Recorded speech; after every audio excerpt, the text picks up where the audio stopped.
Mr. Speaker, Article 67 of the 1992 Constitution requires that the President address the people of Ghana in whom sovereignty resides on the state of the nation.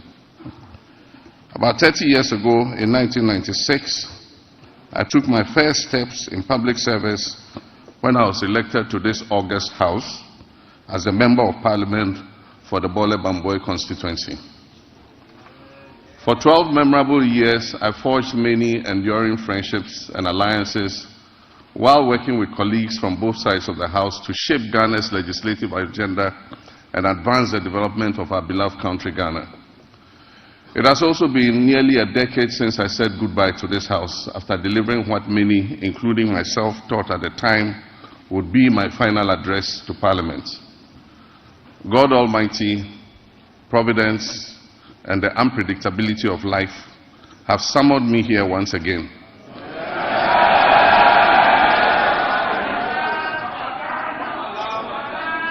On the back of a historic electoral mandate from the people of Ghana to deliver a message on the state of the nation. That mandate came with an unprecedented majority in Parliament. And here I am once again to deliver a message on the state of the nation. Mr. Speaker, I wish to convey my heartfelt gratitude to Parliament for the prompt vetting and approval of my nominees for ministerial positions. This efficiency is unmatched in the history of the Fourth Republic,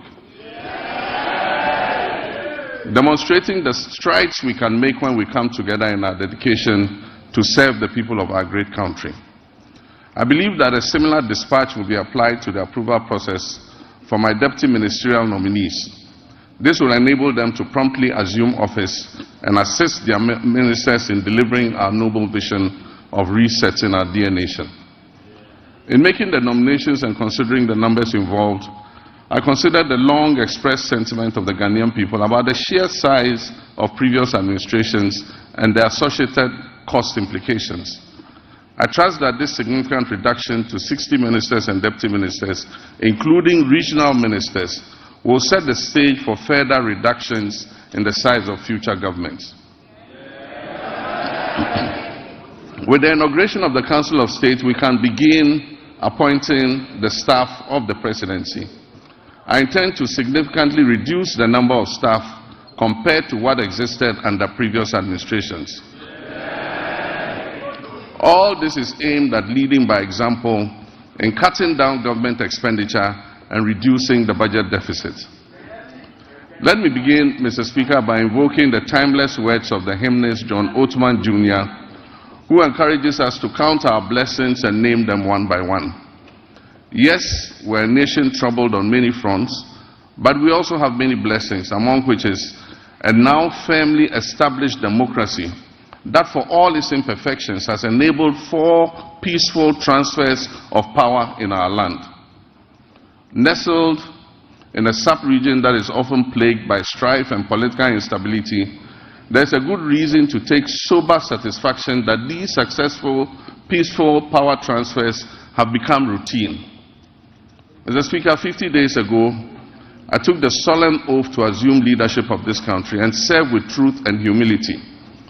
This was preceded a month earlier by a watershed election that promised to revive our nation's fortunes and give us a new lease of life. The election result gave us an important opportunity to change course and move off the slippery slopes our country had been descending that had caused so much economic pain, suffering, and grief to our people. In their collective wisdom and with resounding clarity, the Ghanaian people chose to chart a new path to reset the country's economy. And through their votes, they made it clear that they will henceforth demand the highest standards of governance from those they put in positions of leadership. The good people of Ghana elected me to office with a historic electoral margin of nearly 1.7 million votes.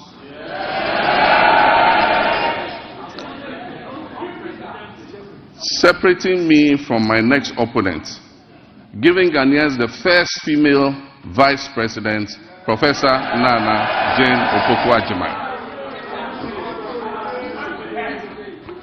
For the National Democratic Congress NDC, that resounding victory is a selfless call to duty from a people who are tired of years of economic hardship and poor governance.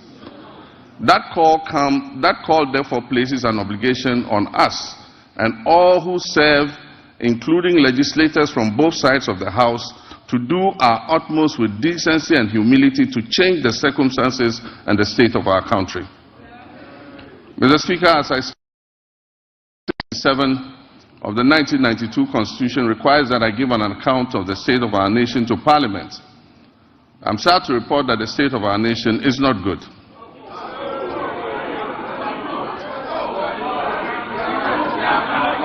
Our economy is in crisis and our people are suffering unprecedented hardships.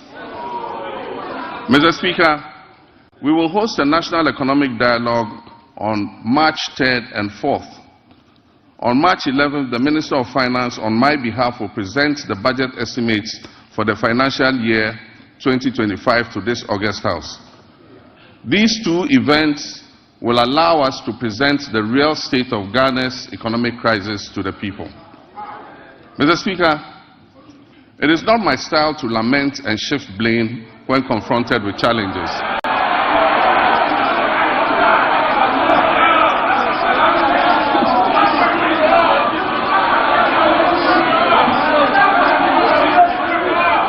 Mr. Speaker, it's not my style to lament and shift blame when confronted with challenges.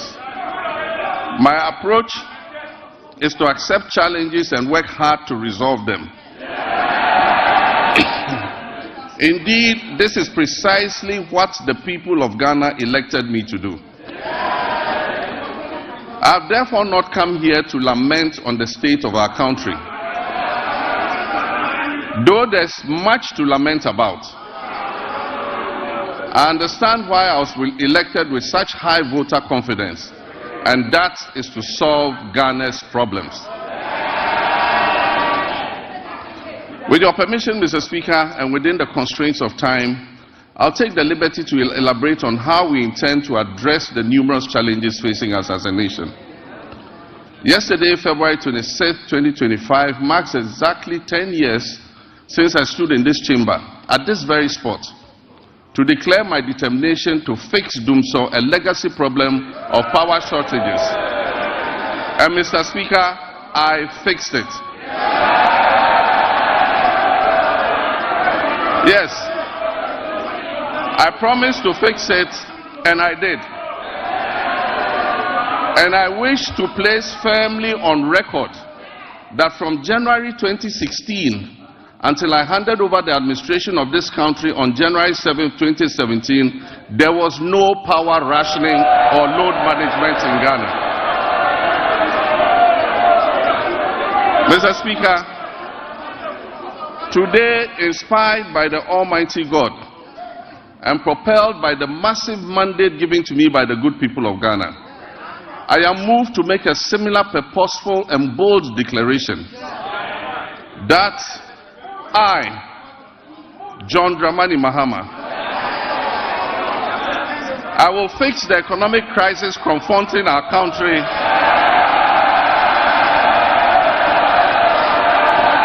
and reset it on a path of growth and prosperity.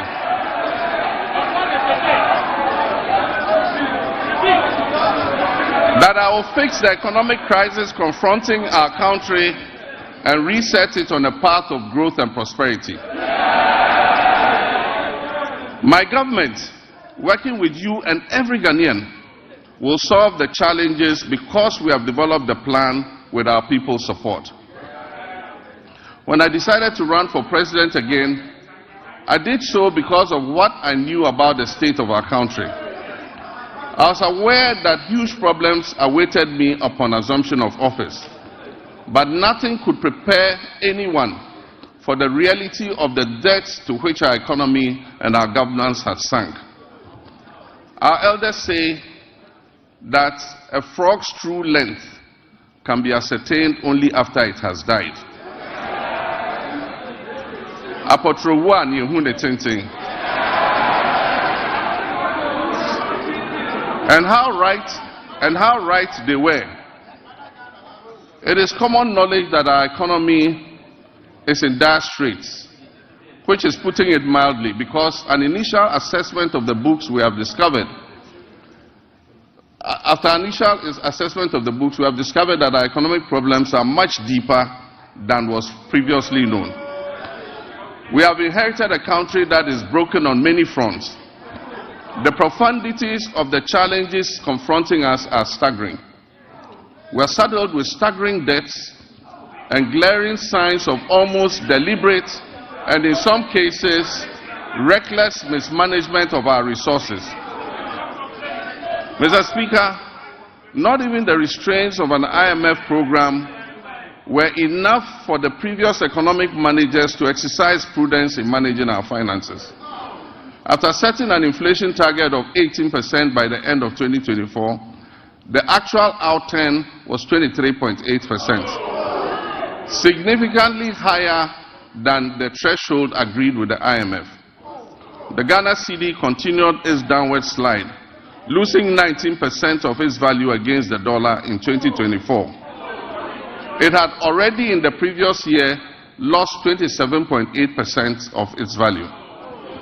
In addition to the public debt, which amounts to a staggering 721 billion cedis, several state-owned enterprises are also in debt, including the ECG, which owes 68 billion Ghana cedis. Ghana Cocoa Board, the hope of cocoa farmers, is also highly indebted. Its balance sheet indicates a total debt of 32.5 billion Ghana cedis, of which 9.7 billion is due to be paid at the end of September 2025. In 2023-2024 crop season, Cocoa Board was unable to supply 333,767 metric tons of cocoa, which it had sold at $2,600 per ton. As a result, the then management of Cocoa Board rolled over these contracts into the 2024-2025 season. Honorable members, Mr. Speaker, this implies that for every ton of cocoa delivered this year, in fulfillment of the rollover contracts, Cocoa Board and Ghanaian farmers are going to lose $4,000 in revenue. Mr. Speaker, as I address this Honorable House, Cocoa Board has supplied 210,000 tons out of the rolled over contract, resulting in a revenue loss of $840 million for both Cocoa Board and the Ghanaian farmer. Mr. Speaker, Cocoa Board and the Ghanaian farmer will lose another $495 million by the time the board finishes supplying the remaining rolled over contracts. Additionally, cocoa road commitments alone total 21.7 billion cedis, of which only 4.4 billion is included in the total debt of 32.5 billion. This debt has arisen mainly because of the decision in 2019 and 2020 to award road contracts worth over $1 billion because of the election. Mr. Speaker, the energy sector faces significant financial challenges, primarily due to collection and system losses, non-compliance with the cash waterfall mechanism, and legacy debts. The financing shortfall has risen considerably to approximately $2.2 billion, or 34 billion Ghana cedis for 2025. And urgent measures will be needed to reduce it to sustainable levels and ultimately eliminate it. The financial sector continues to struggle despite the reportedly spending of 29.9 billion on the financial sector cleanup exercise up to date. Scant reserves were also left for debt servicing, despite implementing what may be considered the most severe and distressing economic policy in the annals of the Fourth Republic, if not in the entirety of our nation's history. And I'm referring to the domestic debt exchange program. This is in stark contrast to our actions in 2017 before we left office, when we allocated $250 million to the sinking fund handed over to the incoming government to service debts, Ghana's debts. There have been claims that buffers were left for debt repayment, oncoming debt repayment this year. Mr. Speaker, honorable members, let me give you the statement of account for the debt service reserve account, which is also popularly referred to as the sinking fund. This fund shows a balance of only $64,000 in the dollar account. $64,000 in the dollar account, and 143 million Ghana cedis in the CD account. The repercussions of the accumulation of debt and economic mismanagement will require extensive work and sacrifice to repair. In the next 4 years, to put things in context for you, Mr. Speaker, in the next 4 years, our debt servicing will amount to 280 billion cedis. And this comprises of 150 billion for domestic debt and 130 billion in external debt servicing. Our catastrophic debt position has also severely impacted infrastructural projects that should have been completed. Currently, there are 55 stalled projects due to the default of debt and subsequent restructuring, with a total value of $2.95 billion not disbursed. The stalling of these projects is expected to result in a cost overrun of about 15 billion cedis. Mr. Speaker, notwithstanding this gloomy background, I remain committed to leading this government and taking every necessary step to reset our economy, getting things back on track, and working with the good people of our country to build the Ghana we want.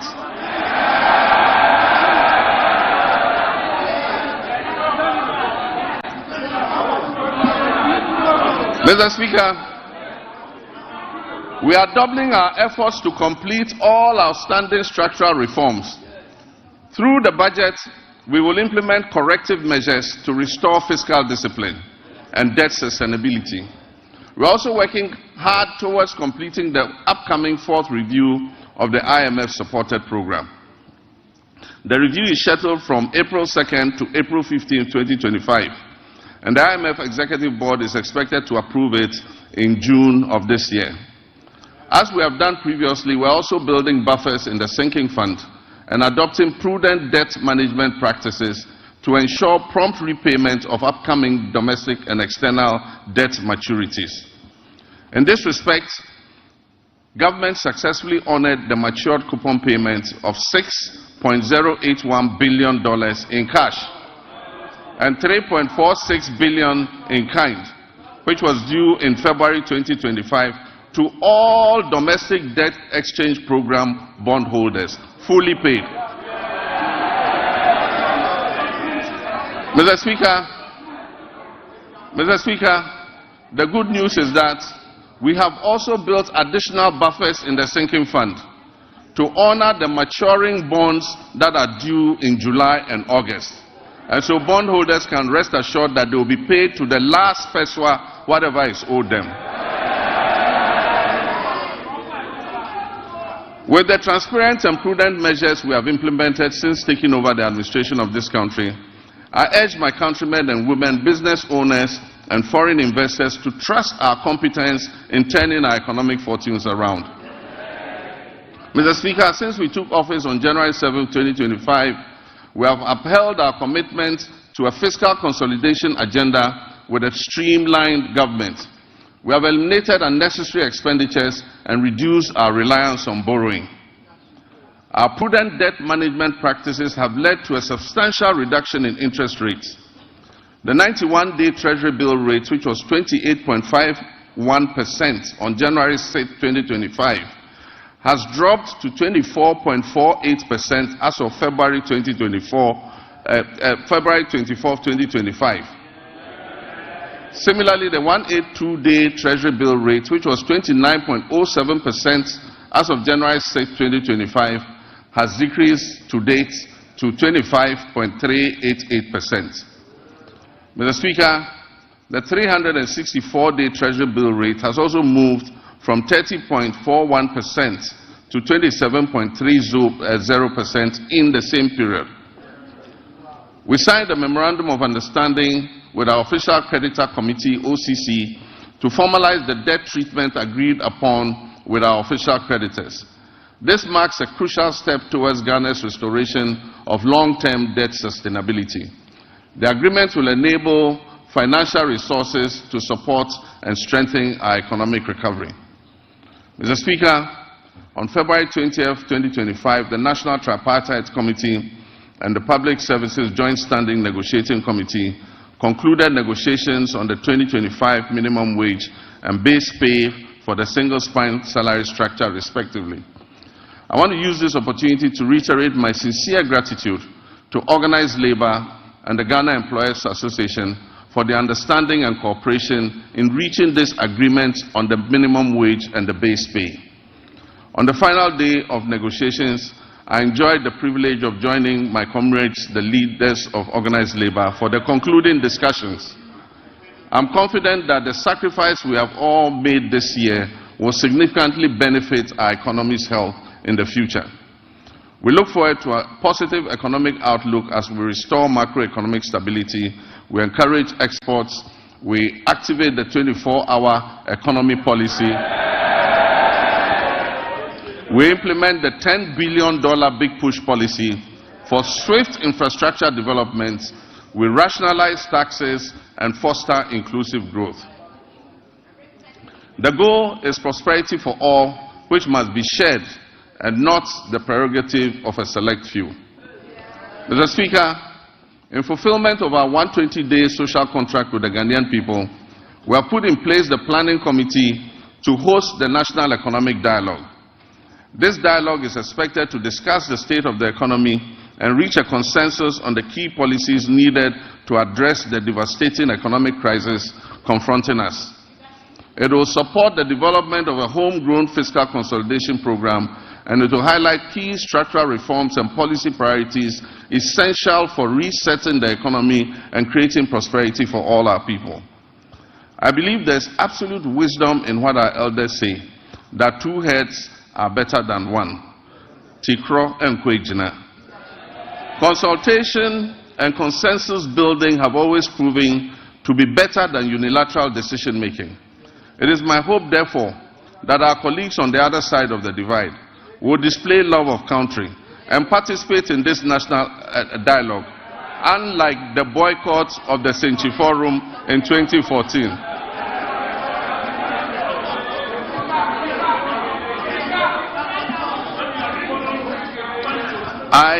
I humbly choose a different path of accommodation and cooperation with all stakeholders. We will continuously engage on important issues so that together, as a nation, we can reset our country and focus on sustainable development. Mr. Speaker, honorable members, together we shall build the Ghana we all want. Mr. Speaker, my administration inherited an energy sector on the brink of collapse. It was weighed down by unsustainable debt.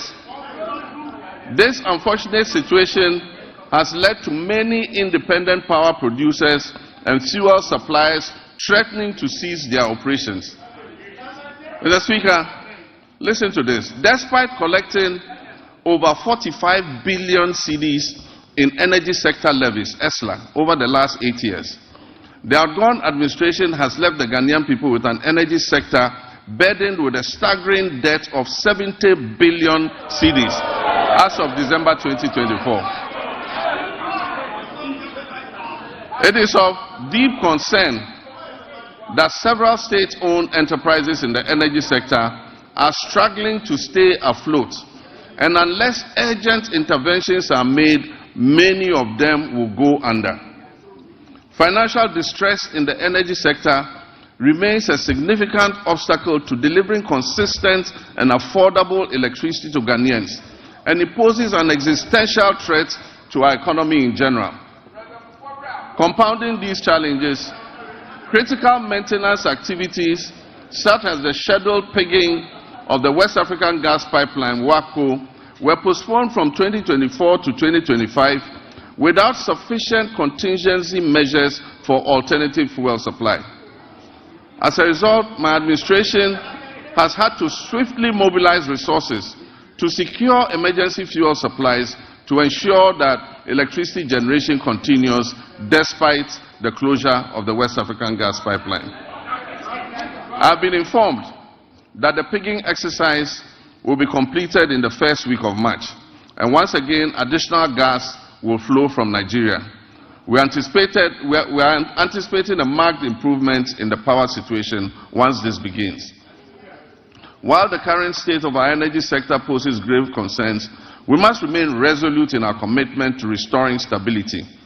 I've directed the Minister for Energy and Green Transitions to implement far-reaching reforms, including enforcing a single revenue collection account, strictly adhering to the cash waterfall mechanism, and eliminating all wasteful expenditures by the state utility. Mr. Minister, Mr. President, Mr. Speaker, following my directive,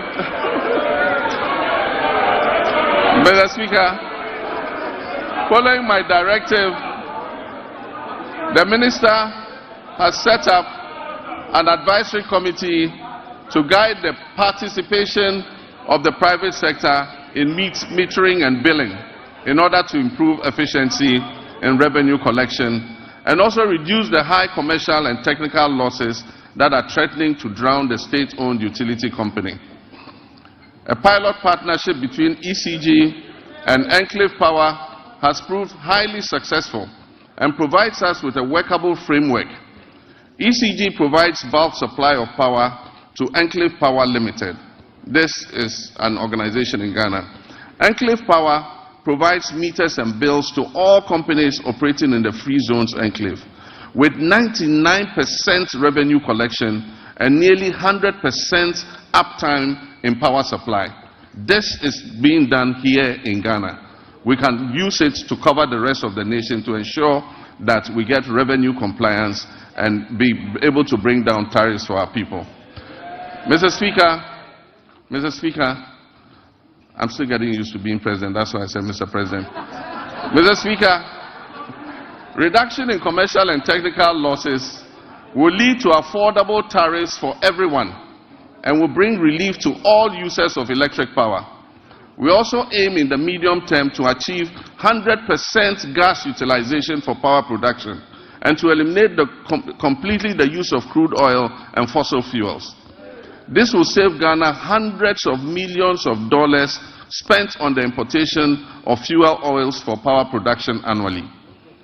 With regards to renewable energy, this administration will soon operationalize a renewable energy and green transition fund to enhance efficiency and accelerate Ghana's transition to renewable energy. This initiative will drive investments in sustainable energy solutions, including solar street lights, rooftop solar installations, off-grid solar systems, electric vehicle charging stations, and rechargeable outboard motors. These measures will reduce dependence on the national grid and position Ghana as a leader in Africa's green energy transition.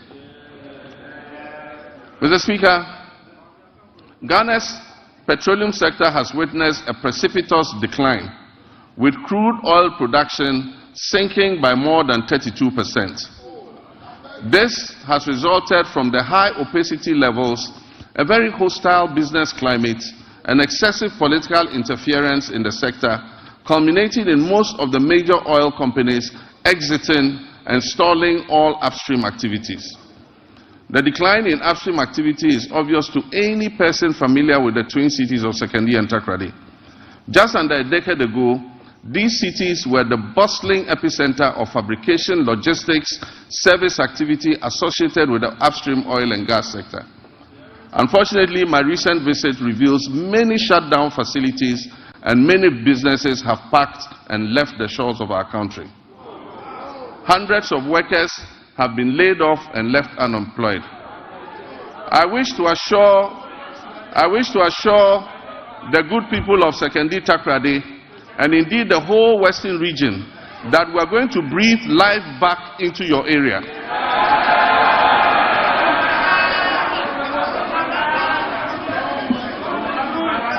Mr. Speaker, we have already commenced revitalization of our upstream petroleum sector by creating a business-friendly and congenial environment for our partners and other prospective investors who wish to come in. My meeting with the players in the upstream sector have been extremely positive, and we have been assured of substantial investments running into billions of dollars in the very near future. Mr. Speaker, the Minister of Energy and Green Transitions gave the directive for the removal of the unitization based on the arbitration that took place. We believe that this will open the way for an amicable resolution of the issues between Springfield and ENI, and this should make our oil and gas prospects more attractive to investments going forward. Mr. Speaker, Ghana has fertile lands, abundant water, and human resources. Yet we face a paradox. Our food import bill continues to soar, reaching alarming levels of over $2 billion annually. In addition, rising food inflation is burdening households and threatening livelihoods. To address this, we are implementing several well-considered policies to grow the agricultural sector, including agro-processing. This will be backed by reliable power supply to meet our country's needs while advancing exports to earn foreign exchange and strengthen our economy. Mr. Speaker, the Agriculture for Economic Transformation Agenda, AETA for short, will modernize agriculture, enhance agribusiness, ensure food security, it will lower food inflation, it will boost exports, and create sustainable jobs. The Feed Ghana program will increase food production and reduce prices through projects like the Grain Development Project, focusing on rice, maize, and soya bean production. The Vegetable Development Project will target crops such as tomatoes, onions, and pepper. Our Poultry Farm to Table project will eliminate poultry imports and increase local production. Ghana imports 95% of its poultry needs, which costs over $300 million annually. To reverse this trend, government plans to revamp the poultry sector by investing in hatcheries, feed mills, processing, and distribution. It's poultry imports, and this is a good one. Then Kukon Kitten Kitten.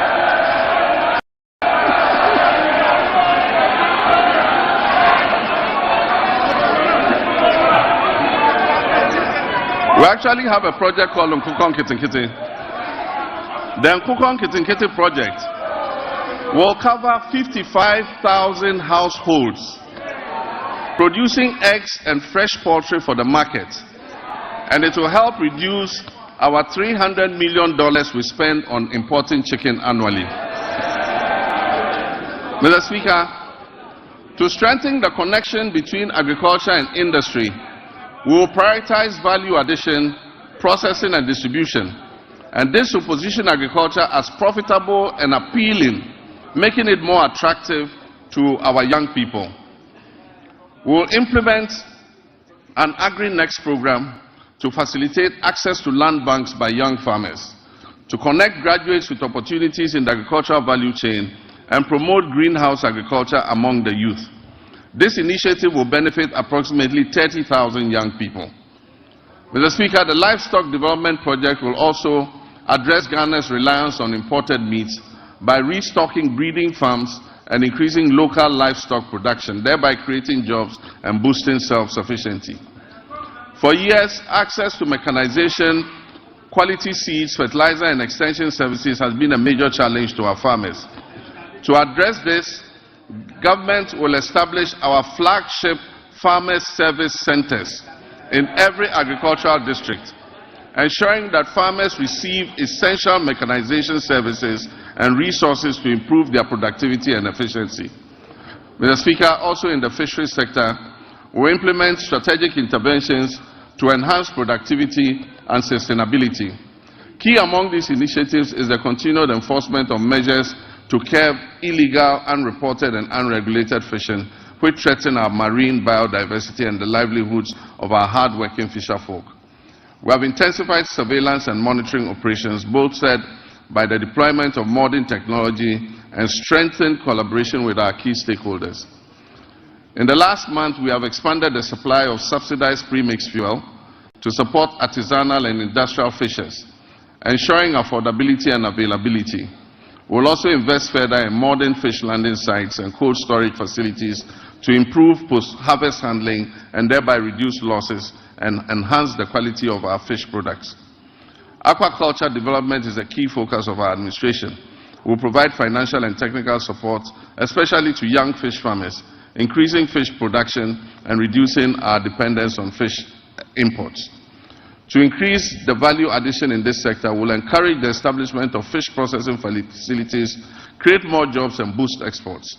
Our commitment to supporting women in the fisheries sector remains steadfast as we implement the programs to empower female fish processors and traders with financial capital and capacity building initiatives. While we work hard to fix the economy and provide jobs in all sectors, including agribusiness, one of the biggest crises we face in this country is youth unemployment. Youth unemployment has led to despair and frustration. The latest estimates show that up to 2 million of our young people are unemployed. This poses a major security risk for our country and requires urgent attention.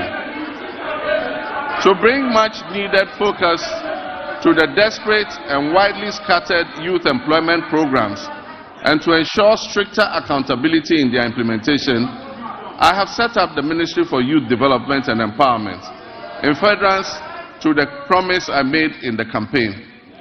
This ministry, that is the Ministry for Youth Development and Empowerment, is mandated to formulate, coordinate, and monitor policies and programs to promote youth development and empowerment in this country. Mr. Speaker, as part of our Operation Recover All the Loot policy,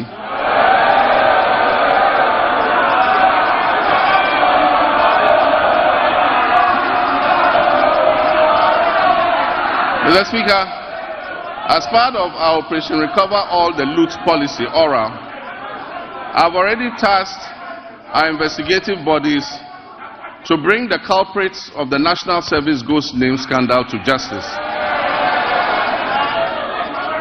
Such brazen theft of public funds must not go unpunished. It is estimated that the criminal addition of some more than 80,000 ghost names could have yielded the suspects over 50 million Ghana cedis every month. Unfortunately, some of these suspects are believed to have absconded from the country already.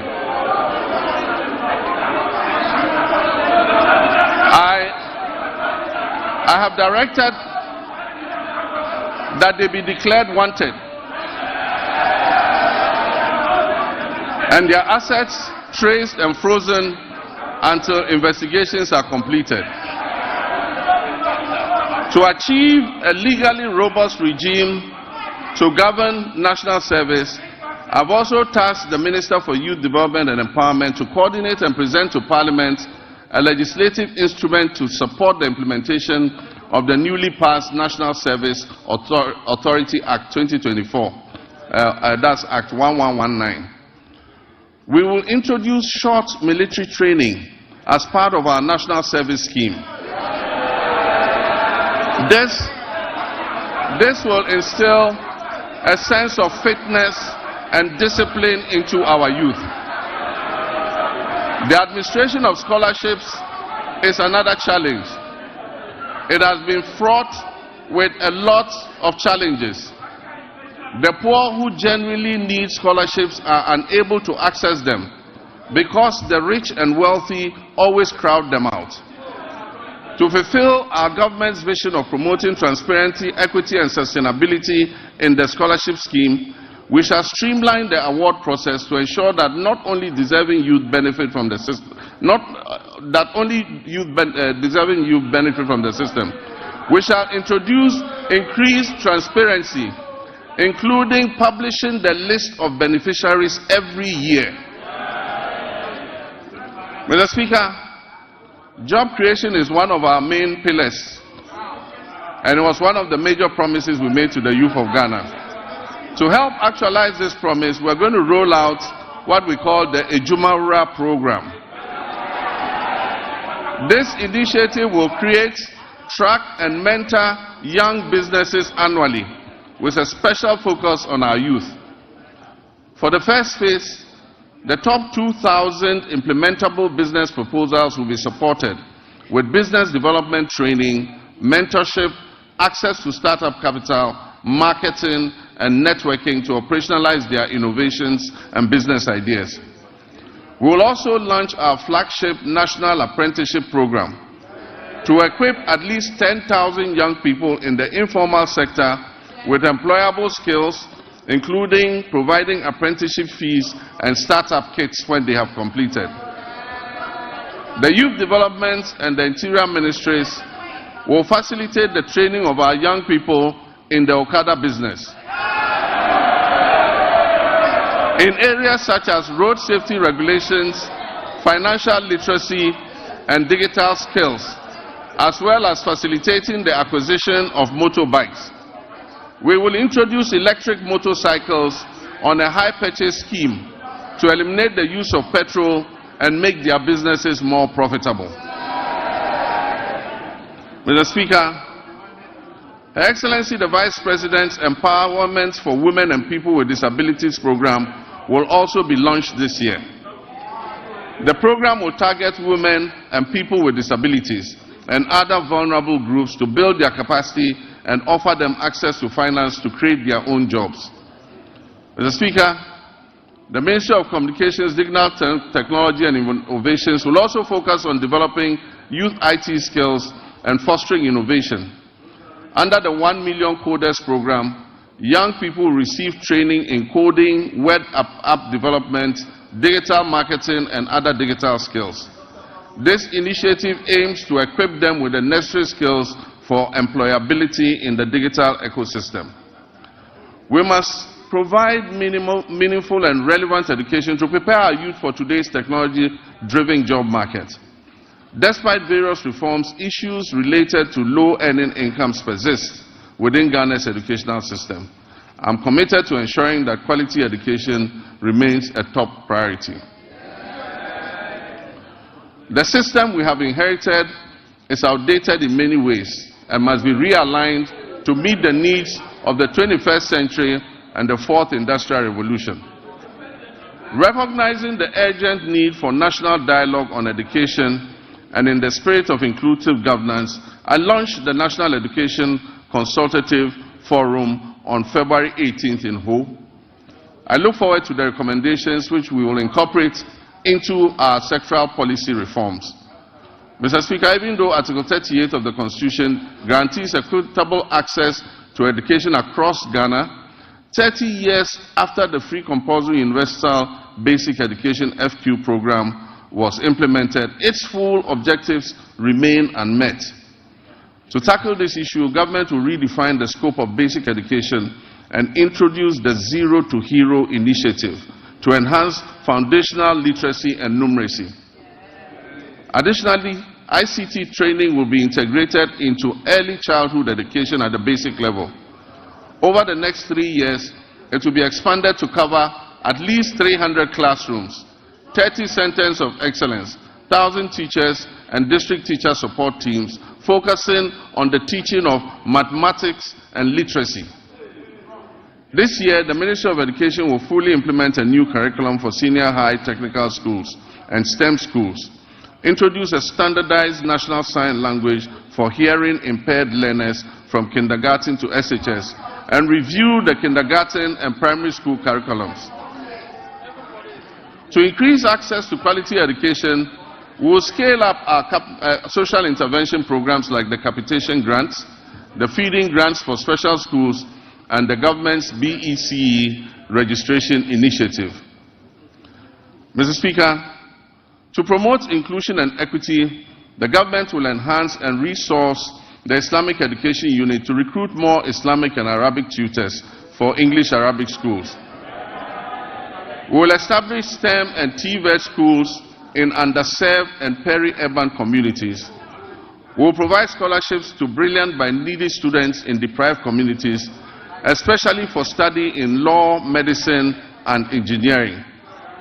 We will support Islamic colleges of education with infrastructure and logistics, and will enroll youth in Zongo and deprived urban communities in the National Apprentice Program and offer free technical and vocational training. Mr. Speaker, it is important to continue to retain and motivate our teachers in all schools, especially in the rural areas. Government will begin plans for the implementation of the 20% allowance for teachers who agree to serve in rural schools.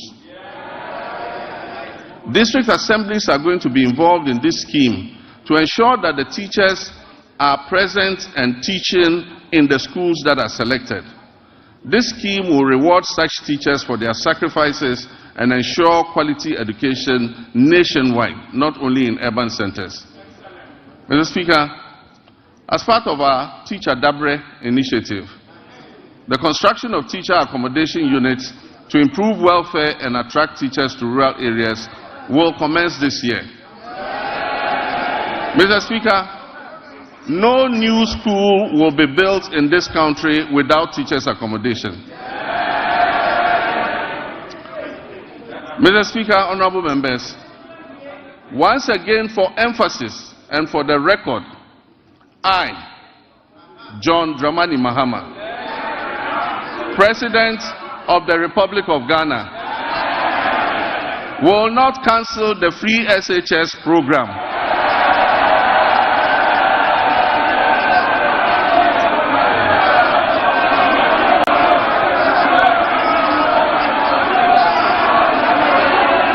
I will not cancel the free SHS program. I am determined to make it better by improving its implementation. And also, for the record, students who have benefited from the free SHS since its inception are about 3.4 million.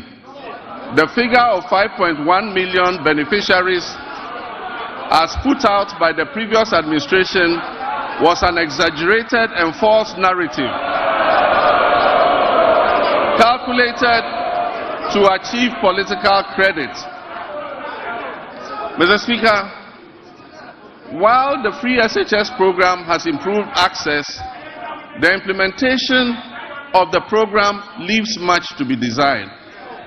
The outcomes of the ongoing National Education Forum will guide our reform efforts in this sector.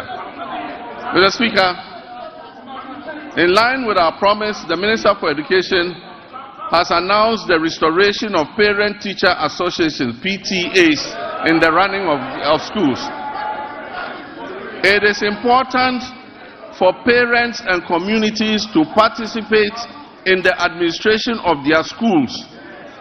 The Ministry of Education and GAS will, however, ensure that PTAs do not impose unbearable financial burden on parents and students who cannot afford them. Mr. Speaker, the double track system remains a challenge, and we are committed to eliminating it by accelerating school infrastructure expansion and completing stalled educational projects. To fund this, the Education and Finance Ministries are working to uncap the GET fund so that we can accelerate projects in secondary schools. As promised, we have begun improving secondary school feeding, and the children are getting better quality food as I address you.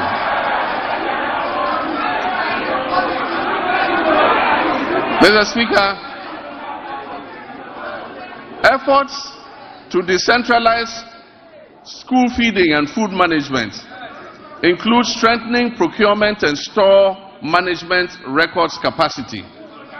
Once completed, food procurement and management will be fully handed over to the secondary schools to do their own food procurement. Mr. Speaker, science, technology, engineering, and mathematics are central to national development, STEM. We will therefore expand STEM programs at all levels to equip all students for the global economy. We don't believe in building single standalone STEM schools. We believe that STEM must be part of the curriculum of every secondary school. Mr. Speaker, regional TVET centers of excellence will be established to provide practical skills. Every region will get a TVET center of excellence to expand technical and vocational education training. Mr. Speaker, honorable members, Ghana has consistently missed its gross tertiary enrollment targets, with a rate below 22%, far from the 40% goal that has been set by 2030.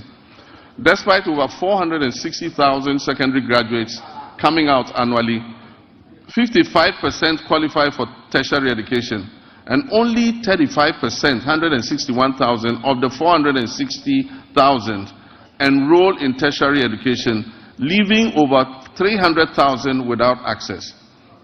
To address this, government is introducing a no-fee stress policy to eliminate tertiary admission fees, which currently serve as a barrier to higher education for some students. This will be supported by an enhanced student loan scheme, which is called the Student Loan Plus. The no-fee policy will also cover all persons with disabilities. And for emphasis, persons with disabilities will pay no fees for tertiary education, affected person, and deployed a strong national team of health experts to encourage early reporting to health facilities of suspected meningitis. Mr. Speaker, as outlined in the 2024 manifesto of the NDC, my administration is actively developing the framework for the rollout of the free primary health care program. When fully implemented, this initiative will mark a significant step towards Ghana achieving goal number 3.8, which is universal health coverage of the SDGs, by eliminating financial barriers to basic health care access. Also in line with our 120-day manifesto commitment, the composition of the technical committee is far advanced, with plans to establish the Ghana Medical Trust Fund, also known as Mahama Cares, in the coming weeks. Mr. Speaker, honorable members, this fund will be dedicated to financing the treatment of non-communicable diseases, which have seen a significant rise over the past decade.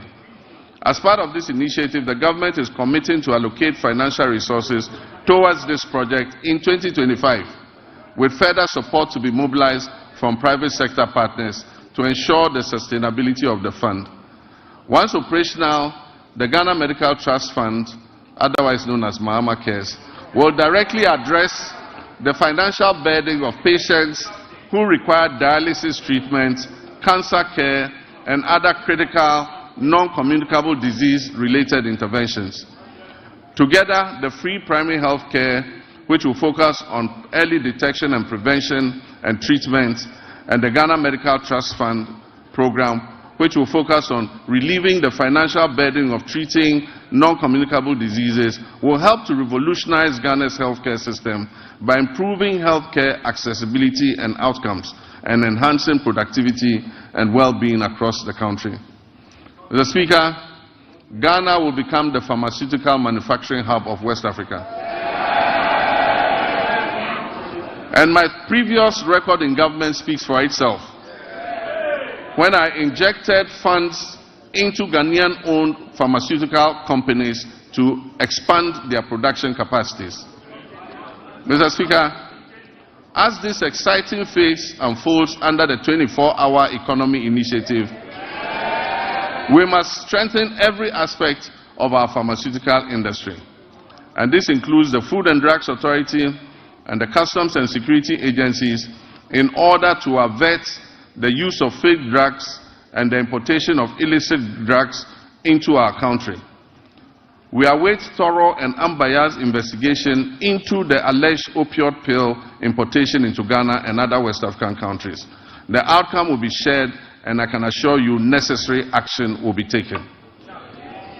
Mr. Speaker, as a social democrat, I'm resolutely committed to eradicating all forms of discrimination in our society.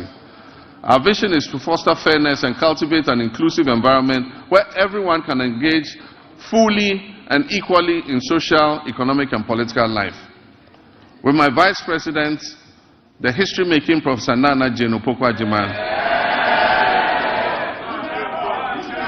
we will engage with all stakeholders, including our development partners and civil society organizations, to prioritize gender equality, equity, and social justice.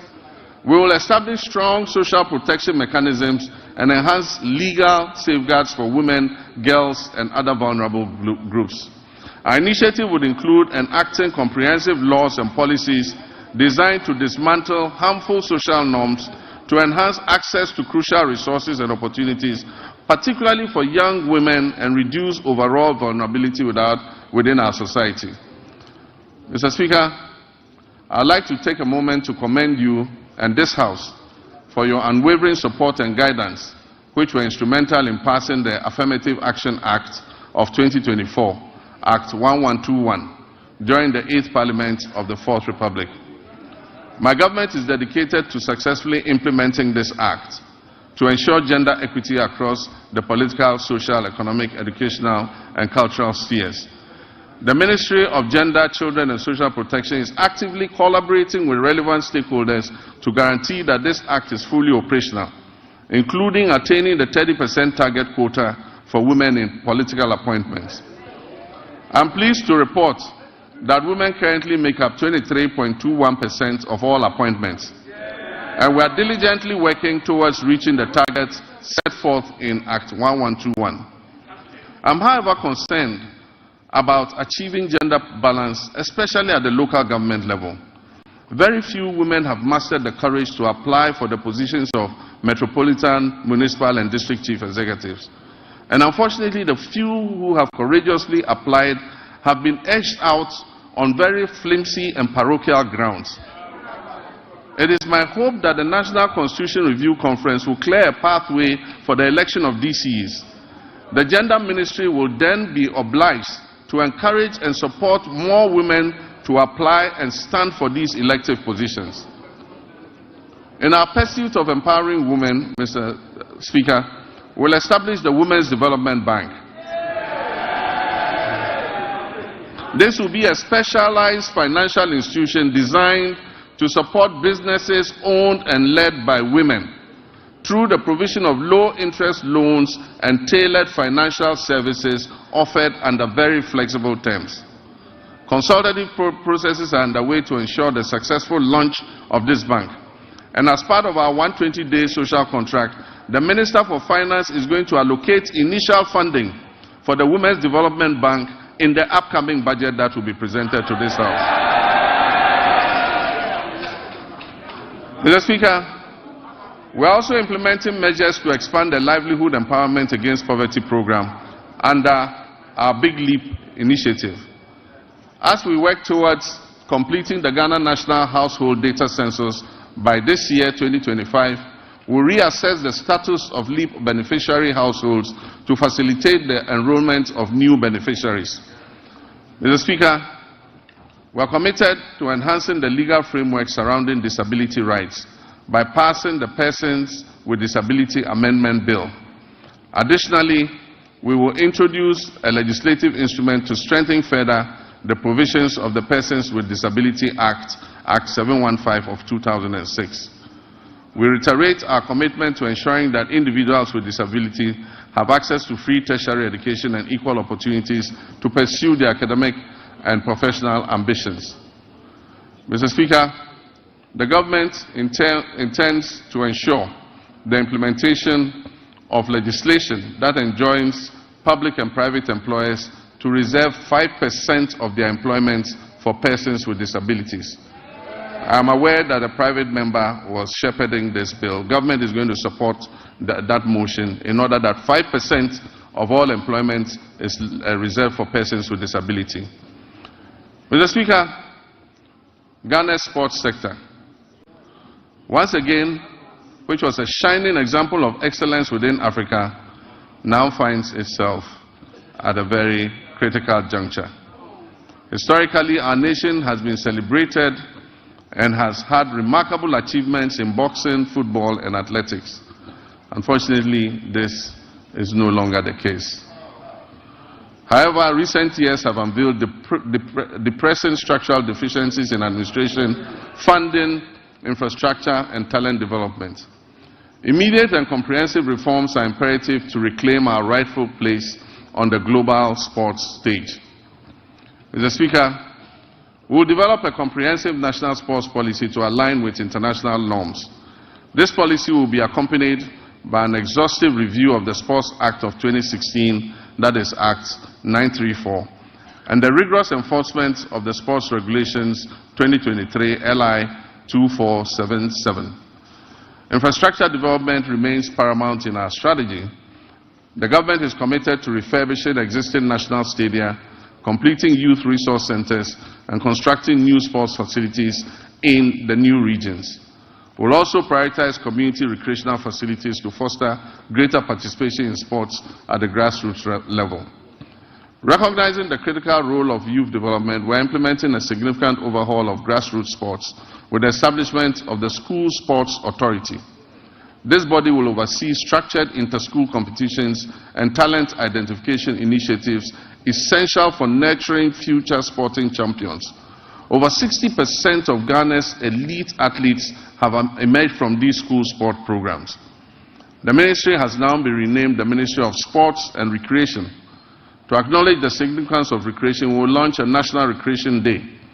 This will be a monthly initiative centered on community engagement alongside an annual National Recreation Festival.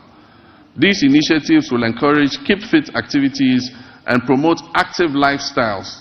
It will promote traditional games and strengthen community bonds. Next month, the senior national team, the Black Stars, which is now a pale shadow of its former glory, will play 2 World Cup qualifying matches. I've instructed my office and the Minister for Sports and Recreation to hold the Ghana Football Association accountable to the people of Ghana as we prepare for these games, especially regarding the budget of the FA. There will be no secrecy in how much the government spends on the national teams.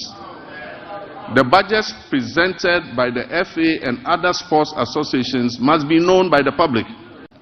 While the previous government has made lofty claims about achieving unprecedented milestones in the road sector, available evidence does not support its assertion that it constructed over 13,000 kilometers of new roads. Instead, it has perpetuated a narrative that presents road maintenance and rehabilitation efforts as new construction projects, misleading the public about what has been achieved. The proportion of poor roads has increased, especially in urban centers, where the number of roads in disrepair surged from 46% in 2015 to almost 60% by 2021. Therefore, Mr. Speaker, our road sector is in crisis, mainly due to years of mismanagement. As many as 85% of awarded contracts in the road sector have stalled, and the contractors have stopped work due to non-payment, and most of them have packed their equipment off-site. Mr. Speaker, as of December 2024, unpaid bills owed to contractors in the sector exceeded 20 billion Ghana cedis for work that had been carried out between 2018 and 2024.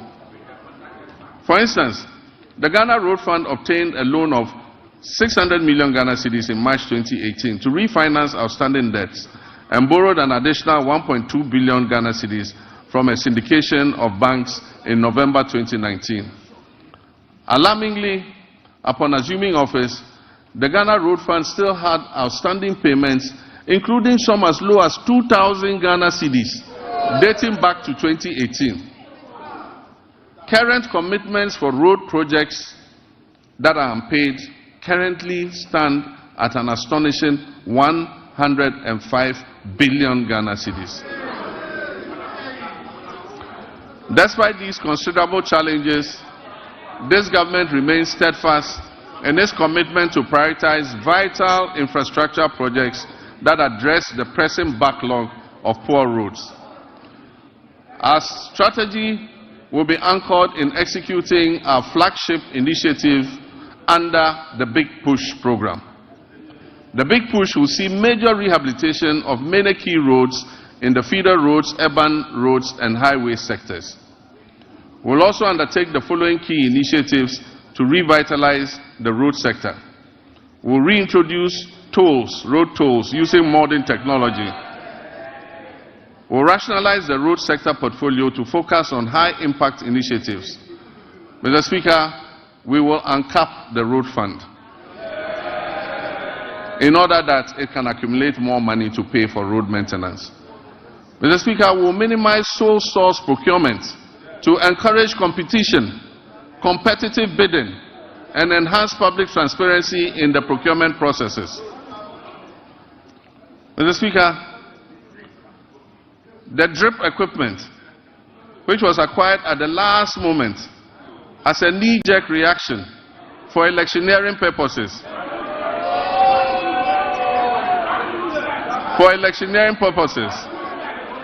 will be reorganized into regional mobile maintenance units to provide emergency road works in the regions. Mr. Speaker, I have realigned the Ministry of Transport to oversee 4 modes of transportation: aviation, maritime, inland water transport, road transport, and railways.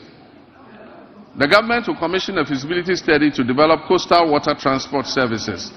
This initiative aims to promote alternative modes of transport and ensure their integration into our existing systems under the National Transport Policy.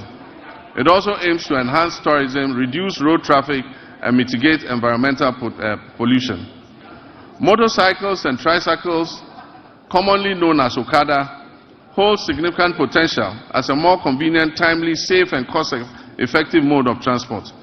Currently, the Road Traffic Regulation of 2012, LI 2180, prohibits licensing motorcycles and tricycles for fare-paying passengers.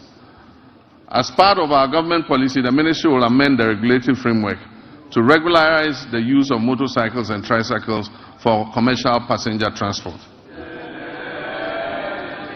In our ongoing effort to revitalize the whole airport, the government will facilitate the establishment of the state-of-the-art pilot training academy and a maintenance, repair, and overhaul facility.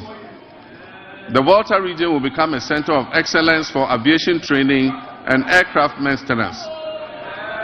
This project will create significant employment opportunities. It will stimulate economic growth and bolster tourism in Ho and the surrounding communities. I have directed the airport company to release 10 acres of land at the Ho airport for this purpose. Mr. Speaker, with the completion of the Tema-Mpakadan rail line, the government will launch passenger services between Tema and Adome. We will also begin developing the necessary infrastructure on the Volta Lake to facilitate freight transport between Tema Port and Bupe as part of our Eastern Corridor multimodal transport system.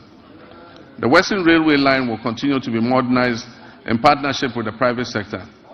This initiative aims to support the efficient transport of bulk cargo and minerals from the mines in Nsuta, Awaso, and Yinahin to the Takoradi port, while providing passenger transport along the Western Corridor. Mr. Speaker, the last attempt by the previous administration to re-establish a national airline has failed. We will reopen a transparent process that will receive expressions of interest to invite competent established partners to work with us to establish a national airline. We believe that an efficient national carrier can help reduce fares on routes where external carriers are currently enjoying a monopoly. Mr. Speaker, our communications and digital technology initiatives focus on expanding our national digital infrastructure to stimulate innovation and enhance public service delivery. We are also dedicated to improving access to information and communication technology, promoting the digital economy, ensuring inclusive and equitable growth across all sectors. Nevertheless, the sector faces several significant challenges that hinder our progress, and these include insufficient infrastructure for delivering weather and climate services across all time zones, fragmented and uncoordinated databases, outdated legislation and policies that do not keep pace with a rapidly evolving sector, a lack of adequate technology to effectively detect, prevent, and respond to cybersecurity threats, and a daunting debt burden of almost 2 billion cedis. To revitalize this sector, government is committed to reviewing existing laws and policies to better align them with emerging technologies such as artificial intelligence, big data, Internet of Things, and machine learning. Additionally, we will develop and expedite the enactment of the Kofi Annan Center of Excellence Bill. This legislation will establish the necessary framework for the center to concentrate on research and development, consultancy services, and capacity building. Mr. Speaker, access to safe and reliable water and affordable housing significantly enhances the well-being and quality of life of our people. These elements are integral to our research agenda and fundamental to our vision to build the Ghana that we all want. However, the water sector in Ghana faces considerable challenges, including illegal mining activities that contaminate fresh water sources, rendering them unsafe for drinking and agriculture. This alarming situation highlights the critical need for a decisive and ongoing effort to combat illegal mining to save our environment and our public health. Government will prioritize completing new and ongoing water projects to improve access to safe drinking water. This commitment should be good news for the people in the Keta, Adaklu, Wenchi, Sekendi Takrade, Asankragwa, Sehirioso, Dodoaso, Kweman, Damfa, Goso, Dwabeng, Aveime, and Edubamso. We'll also tackle critical water projects in Damango, Tamale, Yendi, Sunyani, Techiman, and Takwa to ensure broader access to potable water nationwide. Mr. Speaker, Ghana has a coastline that stretches approximately 550 kilometers. 2/3 of this coastline is threatened by tidal wave erosion, which impacts nearly 30% of Ghana's population. Rising sea levels have exacerbated vulnerabilities in coastal areas, leading to flooding, habitat loss, and community displacement. Consequently, coastal protection has emerged as a critical national priority. And so, for the communities that are threatened by flood currently, we're going to prioritize building sea defense to be able to protect you. Flooding has become an all too frequent occurrence in many urban centers across the country, resulting in tragic loss of life, livelihood, and property.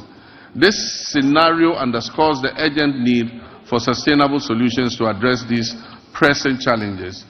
Many of our drainage systems are inadequate.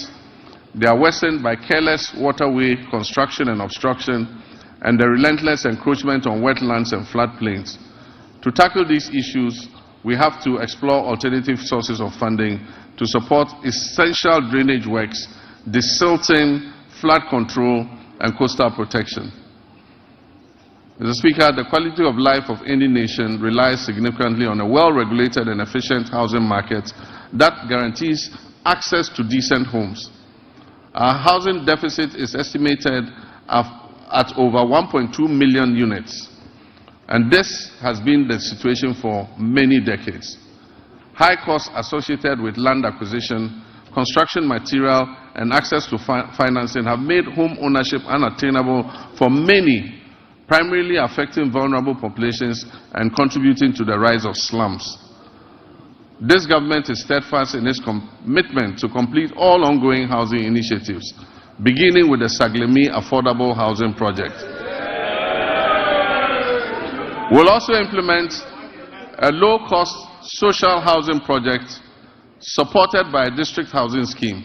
This project aims to remove the financial barriers to home ownership. Workers in the formal sector, public or private, who have about 15 to 20 years before retirement, can purchase and own a house in cedis and have the cost deducted monthly from their salaries until the house is fully paid up. Mr. Speaker, illegal mining, commonly known as Galamsey, has inflicted tremendous harm on our forests, leading to significant land degradation and pollution of vital water sources. This reckless activity threatens Ghana's environment and public health. Mr. Speaker, I'm sad to report that presently 44 of the country's 288 forest reserves have been impacted. An area that is alarmingly equivalent to approximately 8,000 football fields has been completely destroyed. Mr. Speaker, the pollution levels in major rivers within the southwestern basin are critically high, with turbidity levels far exceeding possible units. To combat this urgent crisis, we are implementing a proactive approach that includes robust and impartial law enforcement, meaningful stakeholder engagement, and the creation of alternative livelihoods for our citizens involved in Galamsey. We are expanding the Minerals Commission regional offices to strengthen their regulatory oversight.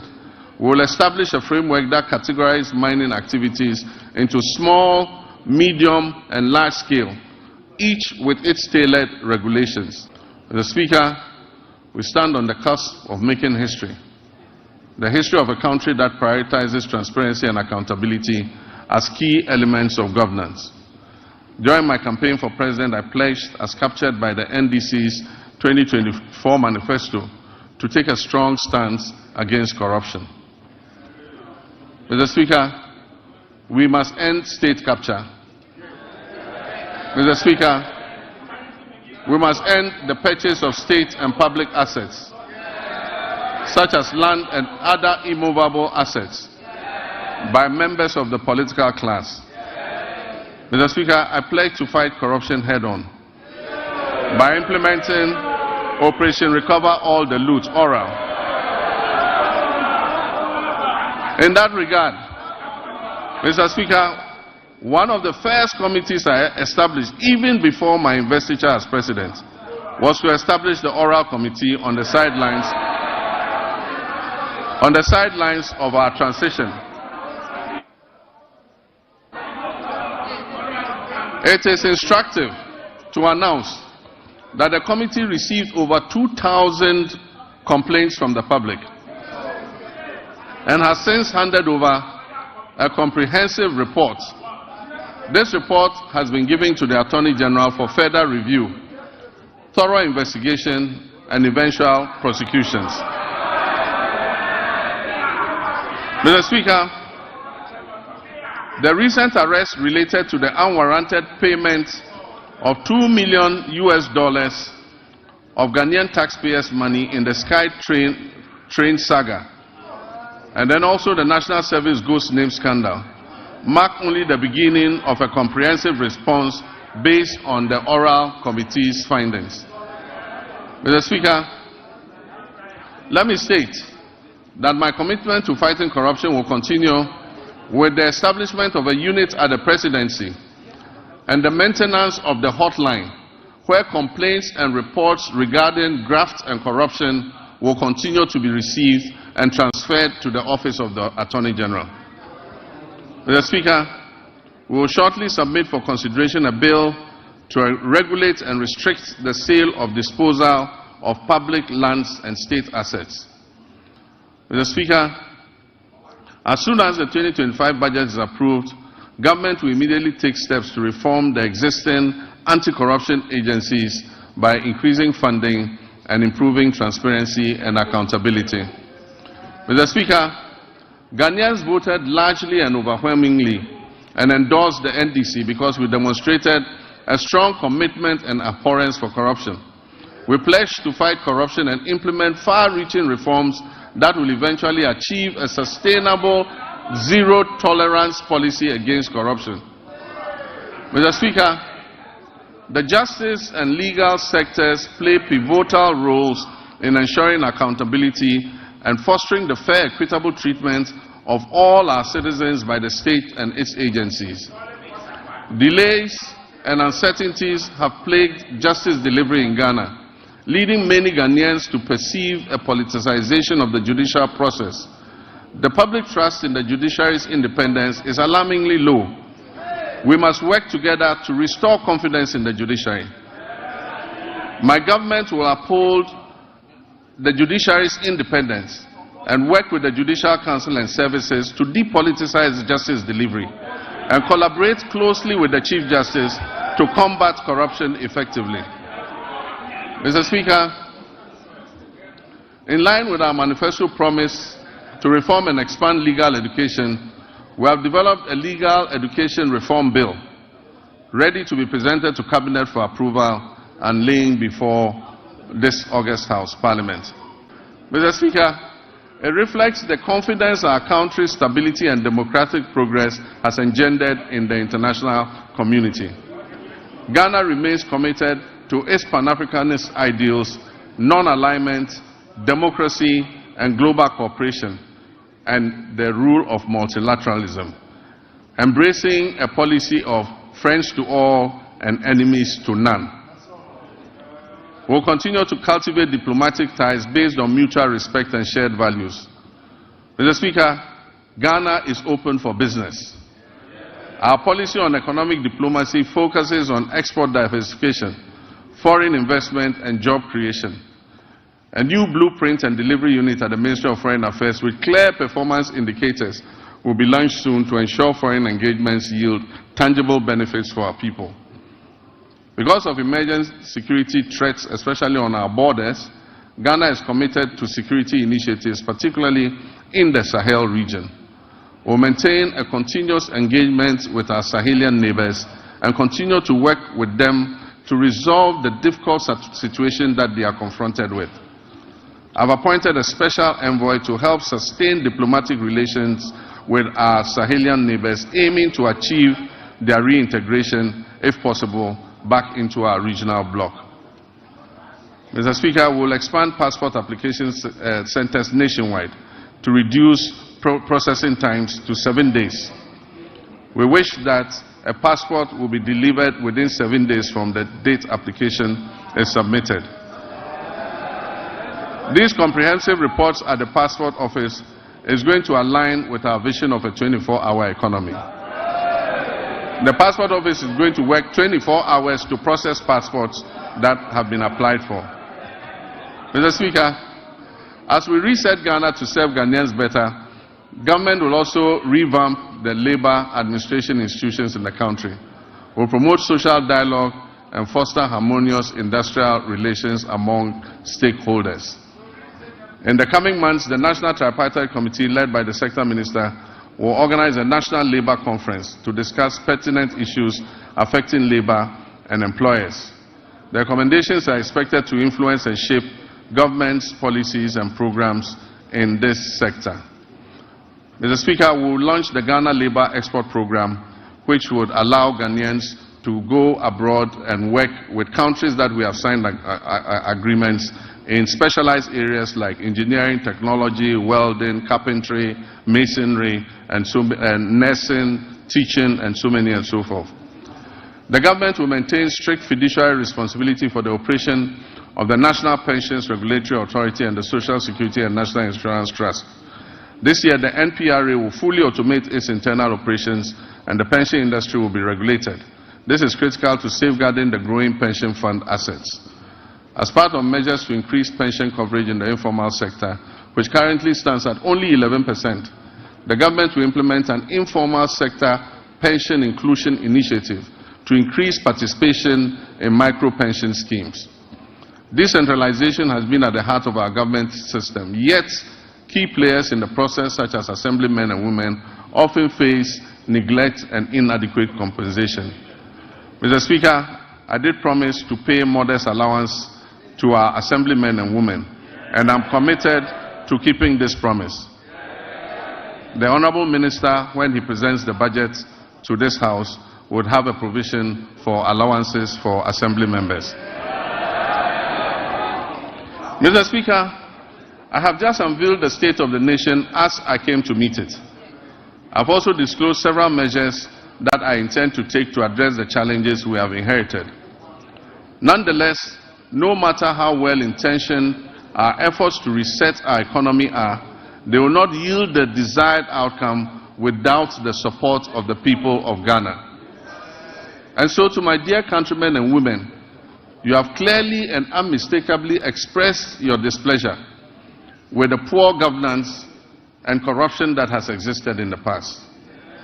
Mr. Speaker, some of our compatriots did so even at the peril of their lives, just as our 28 February crossroads shooting national heroes did in the Gold Coast.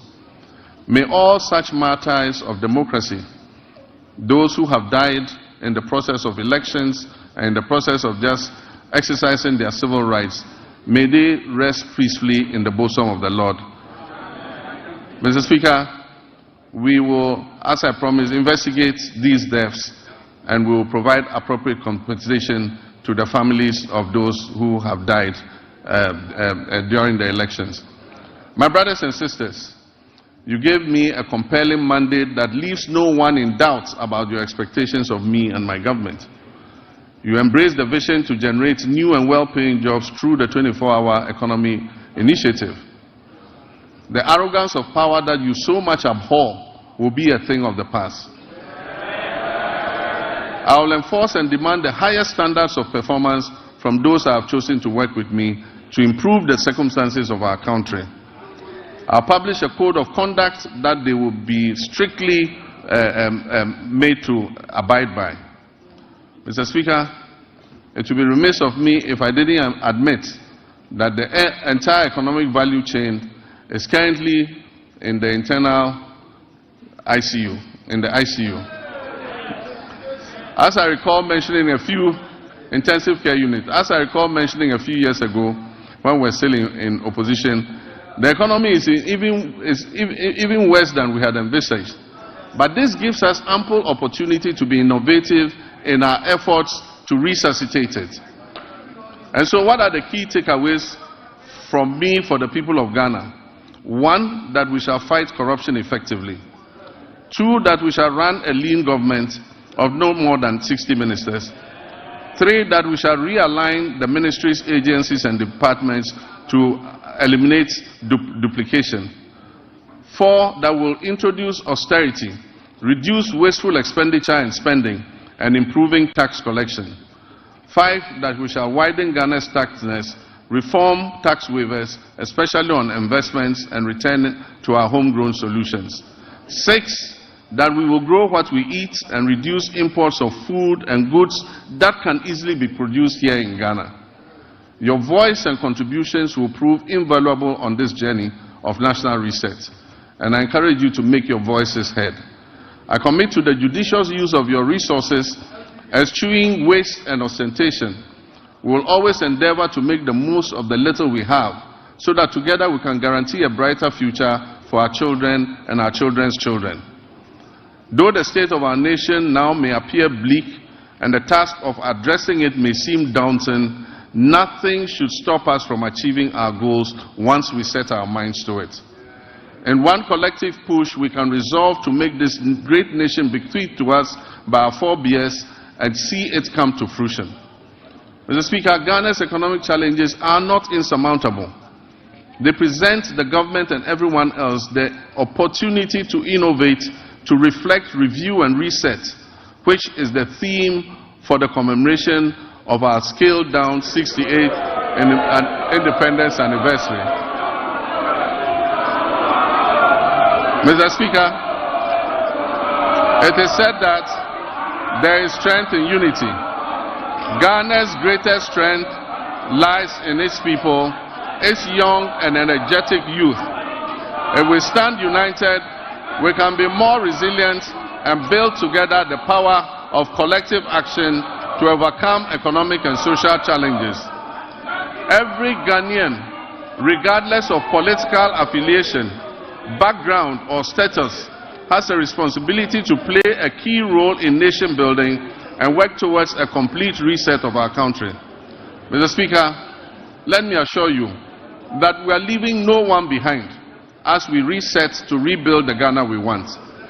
We will rebuild a Ghana that works for all of us and not just a few.